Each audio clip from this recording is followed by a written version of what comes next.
After 3 decades of fiercely holding sway over the people of Malawi, Hastings Kamuzu Banda is forced to bow out.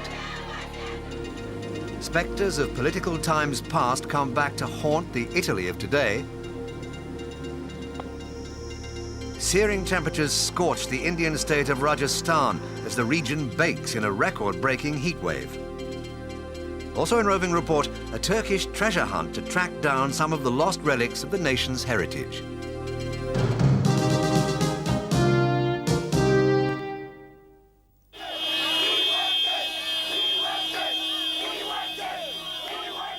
Voters in Malawi campaigning earlier this year in their first multi-party democratic elections. The landlocked South African Republic's 9.7 million people are among the world's poorest.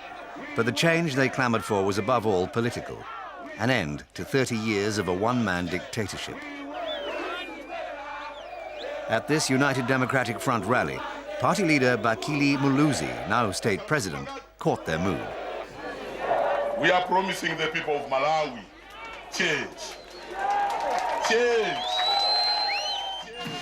Malawi, once a British protectorate called Nyasaland, achieved national independence in 1964. From then until this year's watershed elections, it's been ruled by the Malawi Congress Party, or MCP, of Dr. Hastings Kamuzu Banda, an unashamed dictator. Human rights groups say thousands of his opponents were killed or disappeared. Kamuzu, here in regular dark three-piece suit and hat attending celebrations for his birthday, gave himself many titles, including Black Cock, Master of All Women, and Ngwazi, or Conqueror. He also had himself declared president for life. But international economic pressure at last forced him to allow multi-party elections. And on May 17th this year, the country's 3.7 million voters wasted no time knocking Black Cock off his perch. So that this country can Aleke Banda is a leading UDF member. Like many others, including the new President Muluzi, he was once a prominent supporter of Kamuzu. Me support. We have lived for 30 years under the one-party state, a rather oppressive system, to a multi-party state, a democratic system, in which we are guaranteeing basic fundamental freedom. This country is basically agricultural. Now we must pay a lot of attention to agriculture, provide incentives to people to grow crops, improve pricing, make fertilizer accessible, make the people acquire fertilizer at reasonable prices. And of course, we must attract into the country investment so that they can create jobs for as many people as possible. But the promises of politicians did not convince everyone that the elections would be free and fair. In some places, bribery was alleged. But United Nations monitors seemed not too dissatisfied.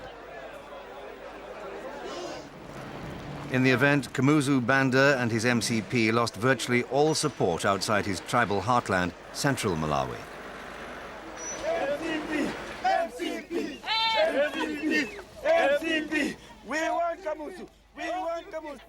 At his 1994 birthday celebrations, numbers were much lower than in previous years when his paramilitary young pioneers were allowed to terrorize non-party members into attendance. The army has now disbanded the pioneers, and many of the young thugs have fled the country. In Kamuzu's police state, it was a crime even to discuss his age. Officially, he's said to be 90 or less, but many now say he's 95 or even older. Last year, he underwent brain surgery in South Africa. He's said to depend on steroids and anticoagulants. Later on Banda's birthday, 40,000 opposition UDF supporters flocked to hear Muluzi make his final speech before the elections. The man destiny chose to oust the despot was in confident mood. You can delay change, but you cannot stop it. And he knew how to woo the crowd. Politics is not about last year. Politics is about today, about tomorrow. He promised clean water, better housing and free schools. But his support too is regional, mainly in the south. On the eve of polling, Kamuzu's MCP parliament met to approve an interim constitution that curtailed his sweeping absolute powers and legalized the historic vote that was to follow. One member urged caution.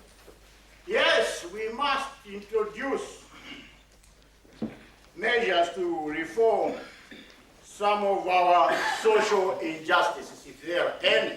Because some of our so-called social injustices are tribal customs that can't be just washed or brushed under the carpet. So we've got to be very, very careful. Also on the eve of the poll, the army took precautions against possible violence. One place that needed a special guard was where Banda held, tortured and executed many of his opponents, Zimba Central Prison. The enthusiasm of Malawi voters for their first free elections rivaled that of South African blacks less than a month before. Queuing began at 2 a.m.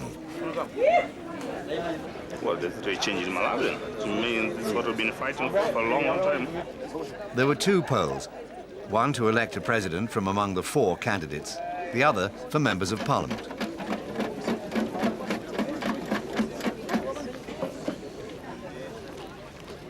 It's really exciting to see this change that's happening here. But old habits of discretion persisted. What is your prediction? Thank you. No comment. A campaigner was asked if the vote would improve things for women. Well, definitely with the referendum question, a lot of women did get to feel the power of the vote and the power of their voice, especially if it is a unified voice. So women have been sensitized, and I believe they are going to take part in the running of the affairs of government. As votes were counted through the night, anti-Banda feeling grew bolder. Who is going to save the nation of Malawi? Not Kamuzu Banda. He's a traitor, a dictator, man. We are tired with him. We don't want him anymore. 2 days later, it was all settled. UDF leader Muluzi would replace the dictator Banda, and his party would have more seats in parliament than any other. Outside UDF headquarters, his supporters were irrepressible.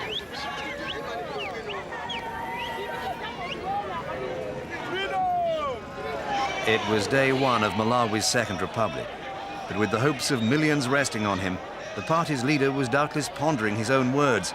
Politics is not about yesterday, it's about today and tomorrow.